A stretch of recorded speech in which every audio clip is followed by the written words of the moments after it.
Hoy en La Hora de Brillar conocemos la historia de Villa Adelina. Vení, acompáñanos.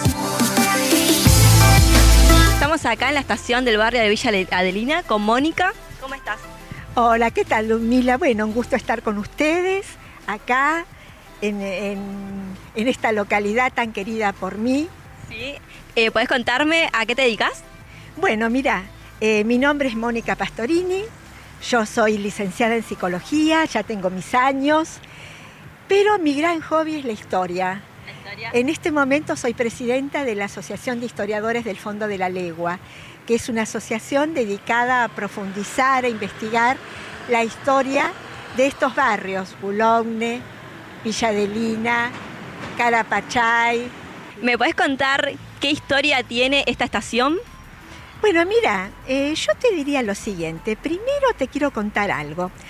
Si nos remontamos, por ejemplo, al 1583, la suerte de estancia de Juan Ruiz de Ocaña. La tataranieta de Juan Ruiz se va a casar con Juan Márquez y por herencia la parte de Boulogne, Villa Adelina, va a formar parte de la estancia de los Márquez. Un 29 de agosto de 1909, o sea, hace 117 años. Un montón. Sí, bueno, se tomó esa fecha como la fecha de nacimiento de Villa Adelina, pero ya les digo, ya había pobladores muy dispersos en Villa Adelina, pero existían, ¿no es cierto? Bueno, la llegada del ferrocarril fue realmente un boom para la zona. El tren vino, ¿de dónde? No vino de Retiro. ¿De dónde vino? De Rosario hacia acá. Córdoba, Rosario, Rosario hacia acá. Y bueno, no llegaba a Retiro. ¿Cuál fue el problema? Que había mucha gente que venía de aquella zona que tenía que ir a Retiro. O inclusive gente de acá que tenía que viajar al Retiro. Por eso el ferrocarril Central Córdoba, ¿qué hizo? Puso un sistema como de carros, no sé si decir, sí, carros o diligencias a caballo. Entonces la gente tomaba esa diligencia y ¿a dónde iba? A la estación de Villa Ballester, porque ahí sí tenían el tren que lo llevaba a Retiro del túnel. ¿Qué significó el túnel? ¿Cuál es el túnel? Es el que va por acá y que une. Digamos, venimos de Panamericana, bajamos por Avenida de Drago, Avenida de Mayo, bajamos por el túnel y llegamos al otro lado de la estación. ¿Qué pasó? Se debió tirar abajo la estación vieja, que era de 1908.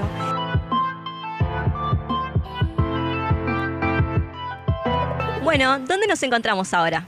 Mira, nos encontramos, seguimos del lado de las vías que van hacia Retiro, y si miramos hacia el otro lado de las vías, van a ver un hermoso monte de eucaliptus. Les digo que ya hay 80 años, o un poquito más tal vez, 80 años. ¿80 años tienen de vida? Años este bosque de eucaliptus. ¿Qué pasó? En 1946, un ingeniero del ferrocarril, el ingeniero Maggi, decide que en todas las estaciones tenía que haber plantación de eucaliptus. ¿Para qué? Para los durmientes de las vías. ¿En qué beneficia a los durmientes? Y es la madera, ¿viste que en las vías tenés las maderas y tenés las vías de metal? Sí. Eso, digamos, como que le da ese sostén a las vías, ¿no es cierto? Bueno, ahí es donde duermen las vías, digamos, durmientes. Entonces dijo, bueno, vamos a hacer una plantación en las estaciones del ferrocarril, vamos a hacer una plantación de eucaliptus para que dispongamos de madera para hacer los durmientes. Bueno, ya hablamos del árbol de eucalipto y ahora nos encontramos con un hermoso árbol acá atrás nuestro. ¿Me podrías contar? Bueno, mira, Ludmila, este árbol, por empezar, me hace acordar a un gran amigo mío, don Lucio Angeleri, que me contó la historia de este árbol. Cuando todo esto era campo, los abuelos de él, la familia Tidone, tenían acá el rancho. El gobierno les había dado una serie de papeles para que ocuparan todas estas tierras y que las cultivaran, digamos, ¿no?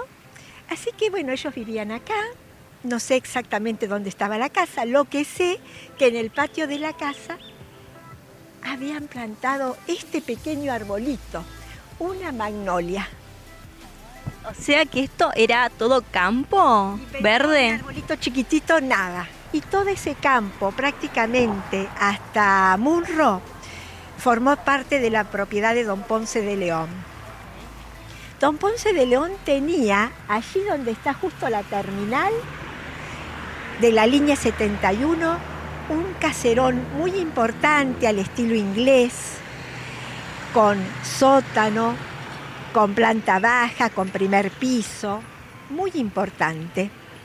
Con el paso del tiempo, no les sé explicar cómo, pero en la década del 50 y del 60, 40 no, del 50 y del 60, las chicas y los muchachos de la zona venían a bailar ahí, al Club Estela Alpina. Se armaba baile acá.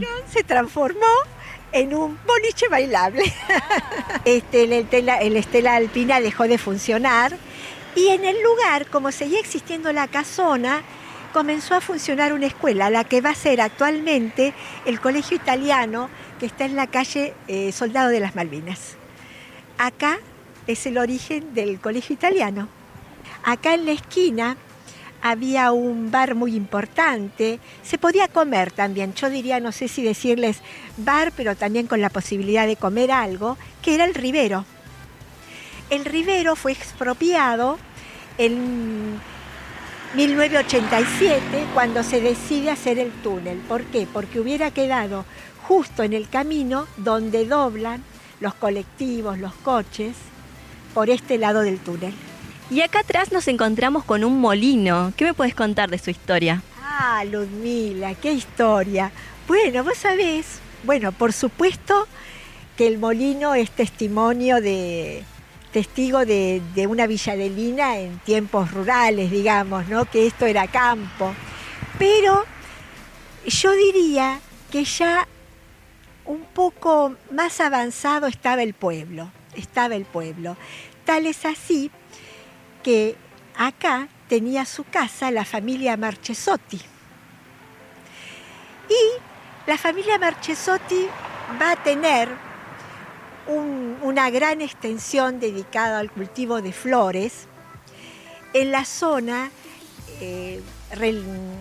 muy en el límite con la calle Paraná, pero mucho más para adelante, caminar varias cuadras para llegar al límite donde ellos tenían, los Marchesotti tenían su quinta con verduras, generalmente para alimentación propia, pero también se dedicaban más que nada al cultivo de flores.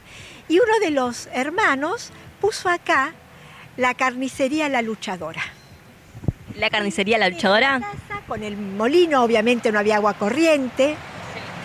Y él, algunas casas tenían bomba a mano, pero él pudo comprarse un molino, el molino de los Marchesotti. Bueno, llegamos a la escuela 12, que veníamos hablando de esta escuela. ¿Me podrías contar un poco más, ya que la tenemos acá atrás? Bueno, mira, la escuela 12 comenzó a funcionar en San Isidro. ¿En San Isidro? San Isidro. Pasó por diferentes sedes hasta que se decidió que su lugar de destino sea Villa Adelina. Porque como ya les conté, Villa Adelina tenía la escuela rural, que después va a ser la escuela número 4, en la zona a varias cuadras de aquí. Quedaba muy retirado para los niños y las familias llegar a la escuela 4. Entonces se decidió que la escuela 12 formara parte, digamos, de Villa Adelina. Este club es un club que entre las décadas del 40 y del 50 se llamó Club Unión de Jardineros. Club Unión de Jardineros, ¿por qué? Bueno, ¿quiénes eran los jardineros? Eran los que van a los jardines, cortan el césped, ponen plantitas nuevas, cortan los cercos. No, eran los floricultores de la zona que cultivaban flores de corte, o sea, claveles, gladiolos, alelíes, flores que se utilizaban para las fiestas, se utilizaban para hacer regalo, se utilizaban para llevar al cementerio, pero que querían tener otro lugar de reunión. Bueno, así es como fundaron el Club Unión de los Jardineros, los hermanos Cantón. Don Abriata les va a comprar a los hermanos Cantón la casa y todas estas cuadras que le mencioné, y allí va a instalar su quinta de verdura. Teníamos toda la quinta de por medio. Veíamos a los peones agachados con los zapines, arando con los arados a caballo, no existía el tractor en ese momento.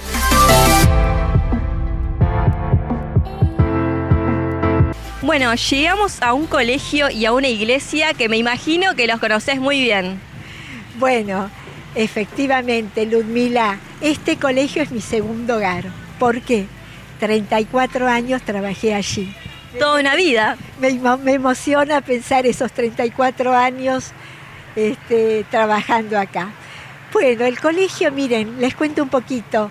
En un primer momento se pensó hacer una capilla escuela. ¿Por qué?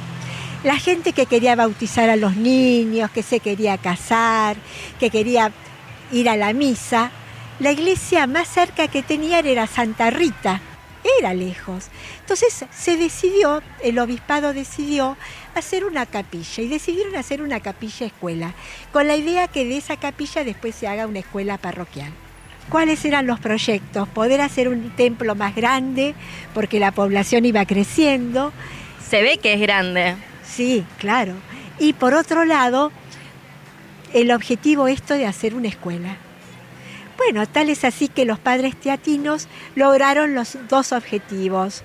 La escuela, Nuestra Señora de Luján, que podemos ver acá, y el Colegio San Andrés Avelino. Llegamos a la Plaza Almirante Brown. ¿Me podés contar algo sobre la estatua que tenemos acá atrás? Bueno, en primer lugar, ¿sabes qué te quiero contar, Ludmila? Cuando el ferrocarril tenía una compañía argentina de tierras del norte, ellos iban loteando las tierras al mismo tiempo que iban pasando las vías y fundándose las estaciones, para que la gente, hacía como loteos, para que la gente se fuera instalando. Bueno, y acá en Villa Adelina, esta compañía dijo, falta un lugar destinado a una plaza. Bueno, estas eran tierras de ellos y la donaron para hacer la plaza. Y se decidió con el tiempo que fuera la Plaza Almirante Brown. En 1934 la compañía donó esta manzana y la plaza se inauguró en 1957 y se lo pidieron al gran escultor Perlotti. ¿Qué pasó? Lamentablemente, en la década del 90, la estatua fue robada. Fue robada. Fue robada. Y lo que se hizo es hacer una réplica de la estatua, pero el material pintado. En 1934 se dona esta manzana y se empieza, a diseñar la plaza. Y me olvidé decirles algo también, había hornos de ladrillo. Hornos de ladrillo. Claro, fundamentales para las construcciones que empezaban a hacerse, ¿no? ¿Qué pasó? Empezaron a poner césped en la plaza, a armar los canteros, venían las vacas, los caballos de los vecinos y se comían todo. O sea que los animales por acá paseaban libremente. Se comían todo. Conclusión, es entonces cuando se decide alambrar la plaza, poner todos postes alambrados y portones para entrar. Vamos a ver que en un momento Villa Adelina va a pasar de ser un pueblo rural a ser un pueblo industrial. Las más importantes fueron actualmente la que sigue en funcionamiento es la fábrica Orbis de electrodomésticos. Y al costado, hacia los fondos, el dueño, que era un alemán, decidió hacer un pequeño barrio para la gente que trabajara, el barrio Orbis. Y después 2 fábricas muy importantes de cerámica. Es la fábrica de cerámica Cataño, la Fama. Fábrica de cerámica Cataño. Cataño. Cataño era, don Carlos Cataño era un italiano que viene a Argentina, sabía hacer baldosas y bueno, empezó en una casita en Capital, en un pequeño lugarcito de Capital a fabricar baldosas. Acá tenemos lo característico de ellas, que eran las cerámicas rojas. Cerámicas rojas, ok. Y atrás podemos ver Cataño. Qué hermoso trabajo. Unos hermosos trabajos, y si ustedes quieren apreciar lo que hacía Cataño, van a los subterráneos de la Capital Federal, miren los pisos rojos y miren los murales. O sea que hay historia de los Cataños también en Capital. Los murales, fíjense en al costado, que van a decir Cataño. Lo que pasó en Los Sadur es que despidieron a la gente y como no tenían dinero para pagarles, les daban mercaderías. O sea que muchos vecinos, yo compré mi juego de platos, hondos, playos y fuentes a una vecina despedida de Los Sadur que lo vendía. Llegamos a la plaza Paseo de los Inmigrantes. Bueno, mirá, Ludmila, vos sabés que cuando yo era chica, todas estas tierras que bordean las vías eran depósitos de maderas, de carbón, había aserraderos, hasta que a comienzo del 2000 la Municipalidad de San Isidro decide comprar a Ferrocarriles este predio y transformarlo en un parque. Se inaugura este Paseo de los Inmigrantes y bueno, de a poco se les fue sumando más estructura para mayor disfrute de todos, para poder realizar diferentes actividades deportivas. Y realmente es, para Villa Adelina, es una perlita, porque es un paseo hermoso, muy bien cuidado. El Parque Golf de Villa Adelina queda hacia el lado de Panamericana. Era un antiguo predio, a fines de 1800, era la chacra de los Repeto. Los Repeto eran unos escribanos de Capital Federal, que ellos habían adquirido ese terreno, son varias cuadras, y bueno, los fines de semana o en verano venían a pasar ahí sus días. Tenían la casa y después había una parte de huerta, estaban los cuidadores. Hasta que en la década del 40 les fue expropiada esa propiedad por el gobierno nacional para beneficio de la Marina. ¿De la Marina? De la Marina. Comenzó a funcionar allí la Marina. Bueno, yo recuerdo pasar y ver las formaciones, izando la bandera. Era todo unas manzanas donde, digamos, no se podía entrar, por supuesto, porque era sector militar. Hasta que un buen día, no recuerdo si era 2018 2019, surge que esa propiedad se va a transformar en un emprendimiento inmobiliario. Previamente, con el cese del servicio militar, ya era poca la actividad militar allí adentro, ¿no? Pero igual estaba ocupada por la gente de la Marina. Inclusive como un lugar también de descanso para ellos, tenían el golf de la Marina. Pero bueno, no sabemos por qué se había decidido que eso se transformara en un emprendimiento inmobiliario. Y bueno, un gran tema. Ya no están más los marinos. El tema era qué iba a pasar con ese hermoso predio tan arbolado, el césped, un lugar maravilloso para conservar, sobre todo para el bien del medio ambiente, ¿no? De de la zona, de sus habitantes. Veníamos caminando y nos encontramos con un castillo en Villa Adelina. Bueno, retomemos la historia de la estación, el ferrocarril, a cargo de los ingleses. Y los ingleses dijeron, a ver, nos vienen visitas de Inglaterra, vienen nuestros jefes, nuestro gerente, ¿qué hacemos? ¿A dónde lo instalamos? Bueno, en 1910, Duncan Munro, que era el gerente general del Ferrocarril Central Córdoba, decidió la construcción del castillo. Bueno, y el castillo se construyó entre 1910 y 1915. Sótanos, planta baja, primer piso, con un lindo mirador para apreciar el paisaje. Y bueno, el primer propietario fue el inglés Scott. Y bueno, sí era un lugar de reunión, de encuentro de ellos. Como yo les decía, si venían autoridades del ferrocarril, se podían hospedar acá. Y con el paso del tiempo, el castillo, digamos, funcionó, tuvo otras funciones, porque después ya no estaban los ingleses acá, quedó el castillo, y lo que no sé si siguió siendo propietario ferrocarril. Lo que sé que acá estuvo un colegio, funcionó un jardín de infantes, últimamente funcionó una clínica psiquiátrica. ¿Una clínica psiquiátrica? Sí.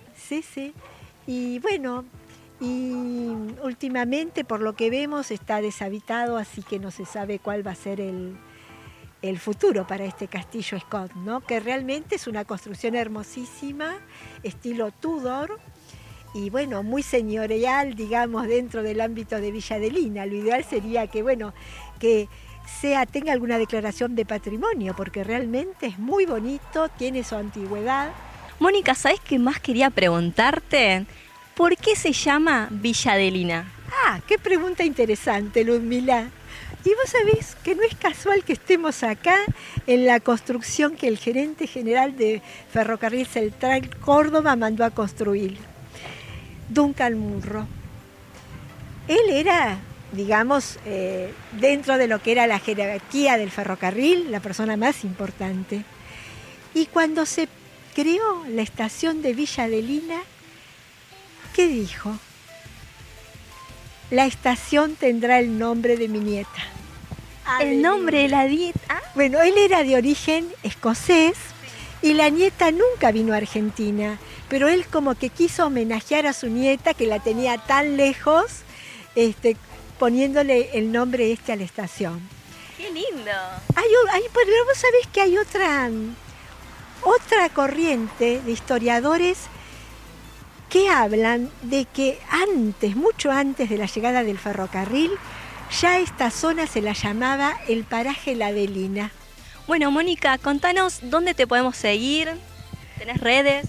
Bueno, mira, en primer lugar les quiero agradecer muchísimo esta posibilidad de divulgar la historia de mi querida Villa Adelina.